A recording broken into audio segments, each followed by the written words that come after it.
Hello दोस्तों, कैसे हो आप सभी। आशा करते हैं कि आप बहुत ही स्वस्थ होंगे और अच्छे होंगे। दोस्तों, आज हम अपनी जो पोएम है उसके बारे में चर्चा कर लेते हैं कि गणित चला है आज घूमने और घुमाने लोगों को, दुनिया में क्या मकसद उसका चला बताने लोगों को। तो दोस्तों, अभी हम चर्चा करते हैं और चर्चा हमारी होगी अब फिजिक्स वाले टीचर के साथ में। जो फिजिक्स वाले सर हैं वो लगातार मैथ्स को काम में लेते हैं लेकिन मानते नहीं हैं। तो दोस्तों, आज हम चर्चा करते हैं फिजिक्स वाले सर से। तो फिजिक्स वाले कहते हैं कि हमने साइंस के विकास पर विशेष बल दिया है, साइंस के विकास पर हमेशा बल दिया है, और इसी क्रम में हमने एनर्जी कंजर्वेशन का प्रिंसिपल दिया है, और इसी क्रम में हमने एनर्जी कंजर्वेशन का प्रिंसिपल दिया है। तो फिर हमने ये कहा कि ये कंसेप्ट तो आपने मैथमेटिक्स से ही चुराया है।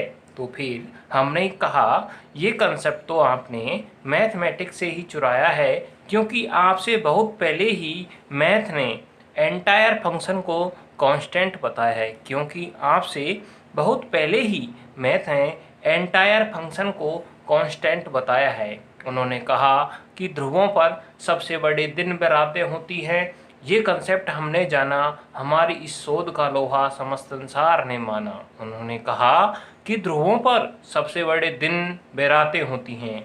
ये कंसेप्ट हमने जाना है, हमारी इस शोध का लोहा समस्त संसार ने माना है। तो हमने कहा मुझे तो आपके हर कंसेप्ट पर शक होता है, मुझे तो आपके हर कंसेप्ट पर शक होता है, क्योंकि किसी भी फंक्शन का मैक्सिमम और मिनिमम तो क्योंकि किसी भी फंक्शन का मैक्सिमम और मिनिमम तो मॉड्यूलस मान तो बाउंड्री पर ही होता है। आपका अल्प ज्ञान देखकर आपका अल्प ज्ञान देखकर मेरी चिंता बढ़ी है, आपका अल्प ज्ञान देखकर मेरी चिंता बढ़ी है। शायद आपने मैक्सिमम और मिनिमम मॉड्यूलस थ्योरम आपने आज तक नहीं पढ़ी है, शायद आपने मैक्सिमम और मिनिमम मॉड्यूलस थ्योरम आज तक नहीं पढ़ी है। तो दोस्तों, आइए अब हम चर्चा करते हैं गणित की शिक्षण विधियों के बारे में। तो जो गणित की शिक्षण विधियां हैं, तो शिक्षण की ऐसी युक्तियां, ये तरीके जिनके माध्यम से अध्यापक विषय वस्तु का संप्रेषण बालकों तक प्रभावशाली तरीके से करता है तथा निहित उद्देश्यों की प्राप्ति करता है। तो दोस्तों, बात यह है कि जो गणित की जो शिक्षण विधियां हैं वो सर्वाधिक किस में काम आने वाली है। तो सर्वाधिक काम आने वाली है कि जब हमें पढ़ाया जाता है, अध्ययन अध्यापन करवाया जाता है, उस समय सुगमता से हम चीज़ों को समझ सकें, सुगमता से ही हम चीज़ों को ग्रहण कर सकें और उनका हमारे जीवन में उपयोग कर सकें। यही शिक्षण विधियों का महत्वपूर्ण उद्देश्य होता है। तो दोस्तों, चर्चा करते हैं कि गणित की शिक्षण विधियों की क्या विशेषताएं होती हैं। साथ ही साथ हम चर्चा करेंगे गणित की शिक्षण विधियां कितने प्रकार की होती हैं। तो दोस्तों, आइए अब हम आगे बढ़ते हैं। दोस्तों, अब हम देखते हैं कि जो अच्छी शिक्षण की जो विशेषता है वो क्या होती है। तो दोस्तों, अच्छे शिक्षण से तात्पर्य क्या होता है ये अब हम समझ लेते हैं। तो सबसे पहला है उद्देश्यों की प्राप्ति में सक्षम हो। जो भी हमारे उद्देश्य होते हैं उनको हम प्राप्त कर पाएँ, यह है प्राप्ति में सक्षम हो, ऐसी शिक्षण विधियां होनी चाहिए। दूसरा है व्यवहार के तीनों पक्ष का विकास करती हो। व्यवहार के तीनों पक्ष कौन कौन से हैं दोस्तों? ज्ञानात्मक पक्ष, भावात्मक पक्ष और क्रियात्मक पक्ष। इन तीनों पक्षों का विकास करती हो और क्रियाशीलता के सिद्धांत पर आधारित हो। क्रियाशीलता, जिससे हम निरंतर कार्य करते रहें और आगे बढ़ते रहें, इस सिद्धांत पर आधारित हो। मनोवैज्ञानिक सिद्धांतों पर आधारित हो, अर्थात जो बालकों की रुचियों, क्षमताओं, मूल प्रवृत्तियों का ध्यान रखती हो। तो दोस्तों, मनोवैज्ञानिक सिद्धांतों पर वही आधारित होनी चाहिए। दोस्तों, साथ ही साथ कम खर्चीली हो। दोस्तों, कम खर्चीली हो, इसका मतलब ये हुआ कि वह व्यक्ति जो कि ज़्यादा धन नहीं खर्च कर सकता शिक्षा पर, तो उन बच्चों तक भी शिक्षा सुलभ तरीके से प्राप्त हो सके, वह भी ज्ञानार्जन कर सके और देश दुनिया के आगे बढ़ने में अपना योगदान प्रदान कर सके। इसलिए दोस्तों यह कम खर्चीली हो, यह भी महत्वपूर्ण है और आवश्यक है। अनुशासन स्थापित करने में सहायक हो। तो दोस्तों शिक्षण विधियों का जो मुख्य उद्देश्य है या उनको प्राप्त करने में जो सहायक है वह अनुशासन है। तो दोस्तों अनुशासन स्थापित करने में भी यह सहायक होनी चाहिए। इसके अलावा 7वां पॉइंट है सामाजिक गुणों का विकास करती हो। दोस्तों हम पढ़ लिख जाते हैं लेकिन हमें सामाजिकता का अभाव रहता है। हमें किस प्रकार से बड़ों से बात करनी चाहिए, आदर करनी चाहिए, ऐसी भावनाओं का भी विकास हो। हमें ऐसी शिक्षण विशेषता, ऐसी अच्छी शिक्षण की विशेषताएं उस अध्ययन अध्यापन कार्य के दौरान भी मिलनी चाहिए। दोस्तों अब आगे बढ़ते हैं। दोस्तों अब हम देखते हैं कि ये कितनी विधियां होती है, शिक्षण की जो विधियां हैं वो कितनी विधियां होती हैं गणित शिक्षण के लिए। तो सबसे पहले है आगमन विधि, जिसको हम इंग्लिश में इंडक्टिव मेथड भी बोलते हैं। सेकंड नंबर पे है निगमन विधि, जिसको हम डिडक्टिव मेथड बोलते हैं। एंड थर्ड नंबर पे है विश्लेषण विधि, जिसको एनालिसिस मेथड भी बोलते हैं। दोस्तों फोर्थ नंबर पे है संश्लेषण विधि, जिसे सिंथेसिस मेथड भी बोलते हैं। और फिफ्थ नंबर पे है प्रयोगशाला विधि, जिसको हम लेबोरेटरी मेथड भी बोलते हैं। प्रदर्शन विधि 6 नंबर पे है, जिसको हम डेमोन्स्ट्रेशन मेथड भी कहते हैं। और ह्यूरिस्टिक विधि 7वें नंबर पे है, ह्यूरिस्टिक मेथड। एंड 8th है प्रायोजना विधि, प्रोजेक्ट मेथड। अब हम दोस्तों एक एक मेथड के बारे में चर्चा करने वाले हैं, इनका उपयोग किस तरह से होता है और यह हमें सुगम शिक्षण में किस प्रकार सहायक है, इसकी भी हम अब चर्चा करने वाले हैं। तो दोस्तों आगे बढ़ते हैं और फर्स्ट नंबर की जो विधि है आगमन विधि, उसकी चर्चा करते हैं। दोस्तों अब हम देखते हैं आगमन विधि के बारे में। तो आगमन विधि के अंदर, आगमन विधि को हम इंग्लिश में इंडक्टिव मेथड तो कहते ही हैं, साथ ही साथ दोस्तों अब इसके देखते हैं ये किस तरह से कार्य करती है। दोस्तों ये जो शिक्षण विधियां हैं, आगमन विधि है, तो इनमें प्रत्येक जो पॉइंट ये लिखे हुए हैं इनमें से प्रत्येक में से क्वेश्चन बनने की संभावना, प्रबल संभावना रहती है। तो दोस्तों फर्स्ट है यहाँ पे उदाहरणों से नियमों की ओर।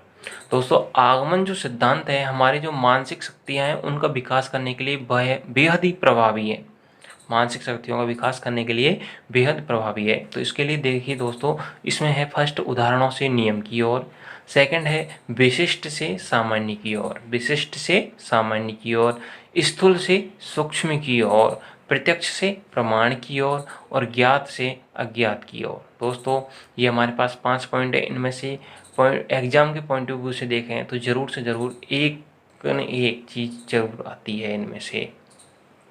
अब हम देखिए दोस्तों इनके बारे में चर्चा कर लेते हैं हल्की सी, कि उदाहरणों से नियमित और इसका मतलब ये हुआ कि हम उदाहरणों को समझा करके और फिर उसके नियम का प्रतिपादन करते हैं और सिद्धांतों का प्रतिपादन करते हैं और उसके बारे में समझाते हैं। तो उदाहरणों से नियम की ओर हमारा गमन होता है। दोस्तों विशिष्ट से सामान्य की ओर और स्थूल से सूक्ष्म की ओर, ये दोस्तों हमें सामान्यकरण की ओर जाने के लिए प्रेरणा देती है और हम उसको स्थायी रूप से दिमाग के अंदर अपने मन मस्तिष्क में सजा पाते हैं।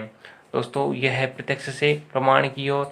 हम प्रत्यक्ष चीज़ों को देख लेते हैं या प्रत्यक्षता को अनुभव कर लेते हैं, उसके बाद में हम उसे सिद्ध कर देते हैं, क्योंकि हम काफ़ी निष्कर्षों तथ्यों को प्रत्यक्ष रूप से हम खुद सॉल्व करते हैं। स्वयं से सॉल्व करने के बाद में उसे प्रमाणित भी करते हैं। दोस्तों ज्ञात से अज्ञात की ओर, हम ज्ञात तथ्यों को उपयोग में लेकर के और एक कल्पना के माध्यम से अज्ञात तथ्यों की ओर जाते हैं और एक नई रचना का निर्माण करते हैं। दोस्तों यही आगमन विधि का मूलभूत सिद्धांत है।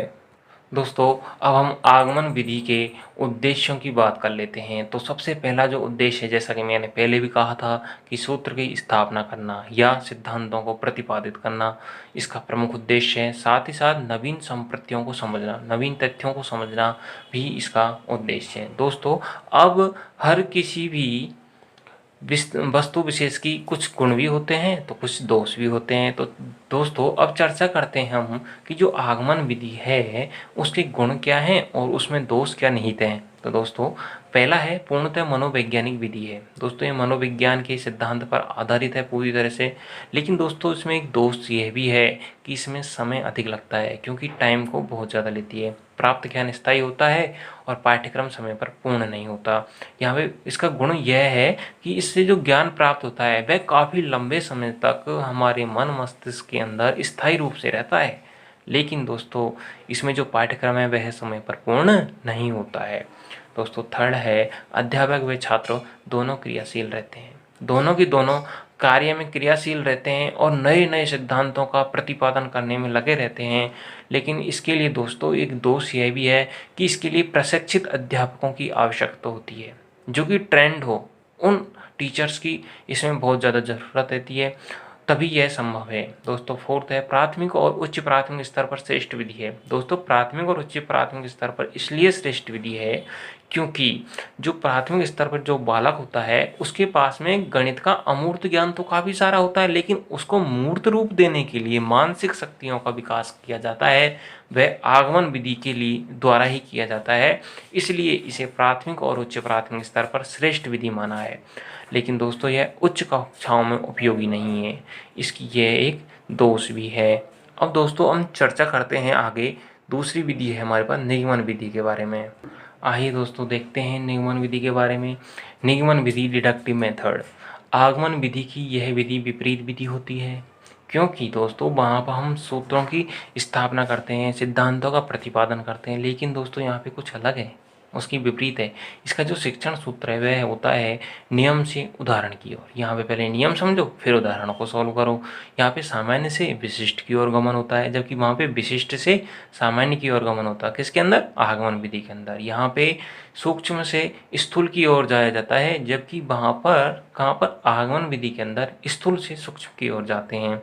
दोस्तों यहाँ पर प्रमाण होता है, प्रमाणित हो जाती है कोई चीज़, उससे तब जाके हम प्रत्यक्ष की ओर जाते हैं और प्रत्यक्ष अनुभव कर पाते हैं, जबकि आगमन विधि के अंदर दोस्तों हम प्रत्यक्ष से प्रमाण की ओर जाते हैं। साथ ही दोस्तों निगमन विधि के अंदर जो पॉइंट है फिफ्थ, उसके अंदर है अज्ञात से ज्ञात की ओर जाते हैं, जबकि दोस्तों हम आगमन विधि के अंदर ज्ञात से अज्ञात की ओर जाते हैं। अब दोस्तों जैसे कि आपको मैंने बताया था कि हर विषय वस्तु के कुछ कुछ दोष भी होते हैं और कुछ गुण भी होते हैं, तो इसके गुणों की बात करते हैं और दोषों की भी बात कर लेते हैं। दोस्तों पहला इसका गुण है गणितीय समस्याओं का समाधान त्वरित करने में सहायक है। दोस्तों यह गणितीय समस्याएं होती हैं उनका समाधान तो बहुत त्वरित गति से करती है, लेकिन दोस्तों इसका दोष यह है कि यह रटने पर बल देती है, यह रटने पर बल देती है और रटने पर बल देती है, जो कि मैथमेटिक्स के सिद्धांत के जो मूलभूत ढांचा है, फाउंडेशन है मैथमेटिक्स का, उसके बिल्कुल वो खिलाफ है, बिल्कुल खिलाफ है। दूसरा है समय कम लगता है, लेकिन दोस्तों आज की भागदौड़ भरी ज़िंदगी के अंदर हमारे पास समय नहीं होता है, तो दोस्तों इसे ही अपनाना पड़ता है। तो यहाँ पे दोस्तों समय तो कम लगता है, लेकिन दोस्तों प्राप्त ज्ञान अस्थायी होता है। यह पाठ्यक्रम समय पर पूर्ण करती है। इस विधि के माध्यम से पाठ्यक्रम समय पर तो पूर्ण हो जाता है, और पाठ्यक्रम तब पूर्ण होता है जब केवल यह शिक्षक केंद्रित है, उस कंडीशन में पाठ्यक्रम पूर्ण होता है। यदि ये बालक केंद्रित हो जाए तो इसमें समय अधिक लगने लगेगा। दोस्तों फोर्थ है हमारे पास में अधिकांश पाठ्य पुस्तकें इसी विधि पर आधारित होती है, तो हमारी जो सरकारें हैं उन्होंने इसी आधार पर पाठ्य पुस्तकों की रचनाओं का निर्माण करने की जिम्मेदारी दे दी है, और मानसिक शक्तियों का विकास नहीं होता है। ये दोस्तों भूल ही गए हम, क्योंकि इससे मानसिक शक्तियों का विकास नहीं होता है, जबकि आगमन जो सिद्धांत है, आगमन जो विधि है, उसके माध्यम से सबसे पहली प्रायोरिटी हमें ये दी जाती है कि हमारी मानसिक शक्तियों का विकास हो। फिफ्थ है परंपरागत शिक्षण में इसी विधि का सर्वाधिक उपयोग होता है।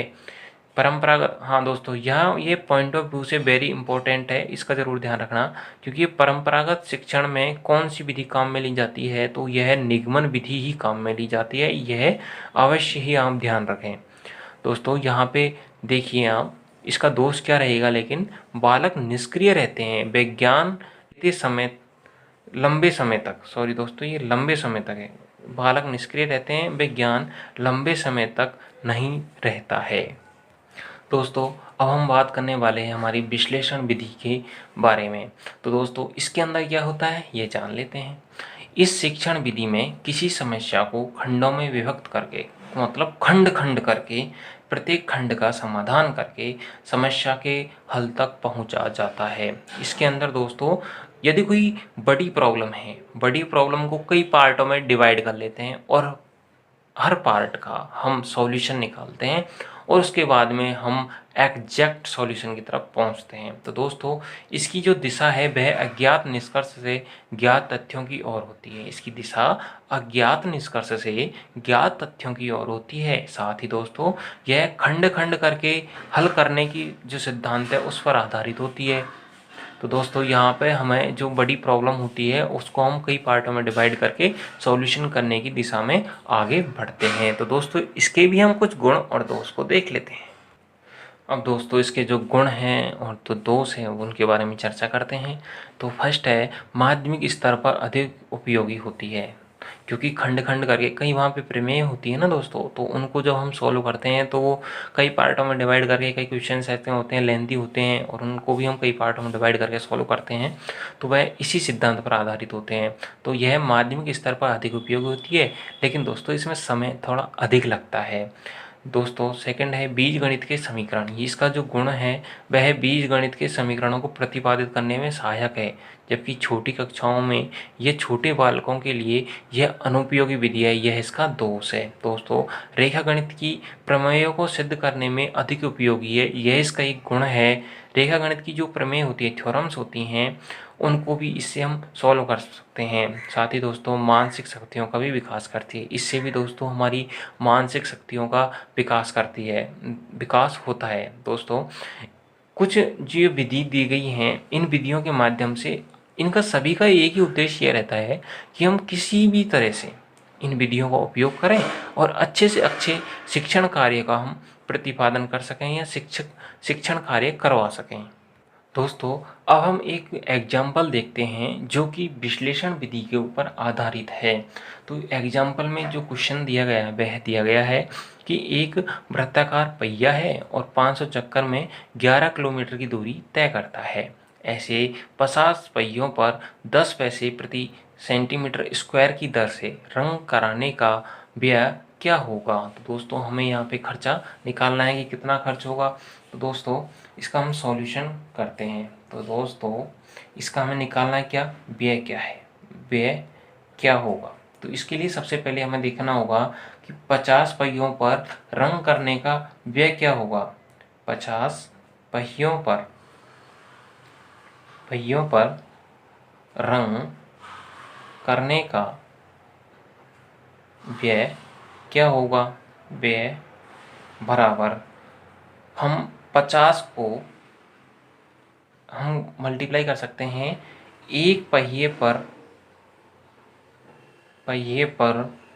रंग का व्यय कि दोस्तों हम यहाँ देखते हैं कि जो एक पहिए पर रंग का जो खर्चा आएगा उसको यदि हम 50 से मल्टीप्लाई कर देंगे तो हमारे पास 50 पहियों पर रंग करने का पूरा खर्चा आ जाएगा। तो दोस्तों इसके लिए हम करते हैं क्या, एक पहिए पर कितना खर्चा हुआ इसके लिए हम चर्चा करते हैं।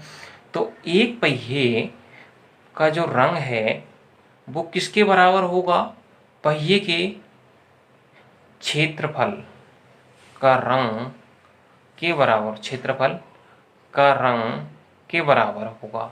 दोस्तों तो एक पहिए का क्षेत्रफल क्या होगा, फिर एक पहिए का क्षेत्रफल होगा हमारे पास में पाई आर स्क्वायर, क्योंकि यह एक सर्कल टाइप में तो होता है पहिया, और सर्कल का जो एरिया होता है वह होता है पाई आर स्क्वायर। तो दोस्तों आगे लिखते हैं सिंस चूंकि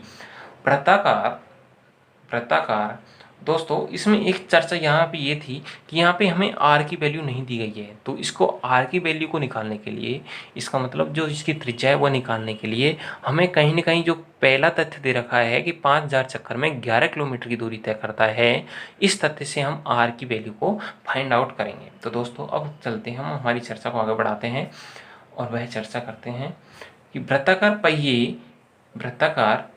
पहिए की एक चक्कर की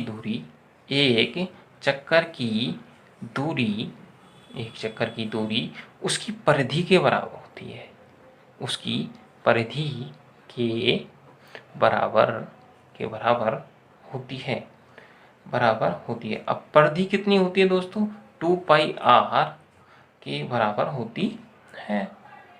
अब दोस्तों हमें 2 पाई r के बराबर लिखना है, तो दोस्तों सिंस 5000 यहाँ पे साफ साफ दिया गया है, 5000 चक्कर में कितना दूरी तय कर रहा है, 11 किलोमीटर दूरी तय कर रहा है।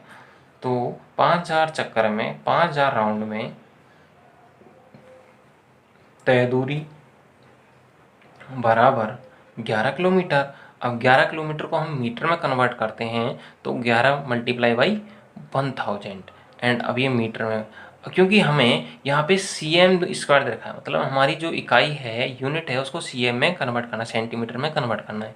तो दोस्तों चूँकि 1 किलोमीटर में कितने 1000 मीटर होते हैं और 1 मीटर में कितने सेंटीमीटर होते हैं, 100 सेंटीमीटर होते हैं। तो इसको मल्टीप्लाई करेंगे हम 100 से, तो ये हमारे पास में आ जाएगा। तो दोस्तों ये हमारी 5000 चक्कर में तय की गई दूरी है। तो दोस्तों एक चक्कर में तय की गई दूरी क्या होगी, एक चक्कर में तय की गई दूरी बराबर 11000 इंटू 100 बटे 5000 इक्वल टू हमारे पास में क्या रहेगा दोस्तों, 220 cm, because this cancel out and 5 20 जा 100 and 20 and 11 multiply by 220 cm। अब दोस्तों हमारे पास में परिधि आ गई है, और परिधि क्या आई है दोस्तों, हमारे पास में 2 पाई r बराबर 220 सेंटीमीटर। अब दोस्तों हम इससे निकालते हैं r इक्वल टू क्या होगा हमारे पास में 220 अपॉन 2 इंटू 7, बिकॉज ये 2 पाई, तो पाई वैल्यू 22 अपॉन 7 दोस्तों।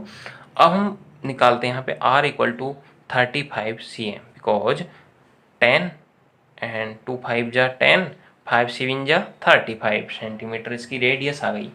अब दोस्तों हम देखते हैं यहाँ पे एक पहिए का क्षेत्रफल क्या होगा दोस्तों, एक पहिए का क्षेत्रफल, क्योंकि हमारे पास में परिधि आ गई है, परिधि से हमने रेडियस निकाल लिया है, और रेडियस निकालने के बाद में इसके अंदर हम रेडियस की वैल्यू पुट करेंगे, तो हमारे पास में जो आने वाला है वह देखते हैं। एक पहिए का क्षेत्रफल क्या हुआ दोस्तों, एक पहिए का क्षेत्रफल होगा 22/7, this is the pi value, and 35 into 35 दोस्तों 7 5 जा 35 and multiply 22 into 5 110 equal to, जब टोटल मल्टीप्लाई करेंगे दोस्तों अपने पास में 3850 cm स्क्वायर इसका आंसर होगा। अब दोस्तों अब हम चर्चा करेंगे किसके बारे में, कि 50 पहियों का क्षेत्रफल क्या होगा।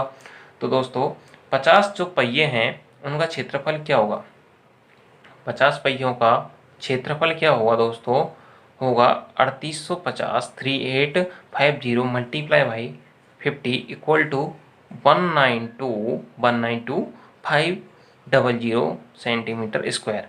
दोस्तों ये इसका क्षेत्रफल हो गया।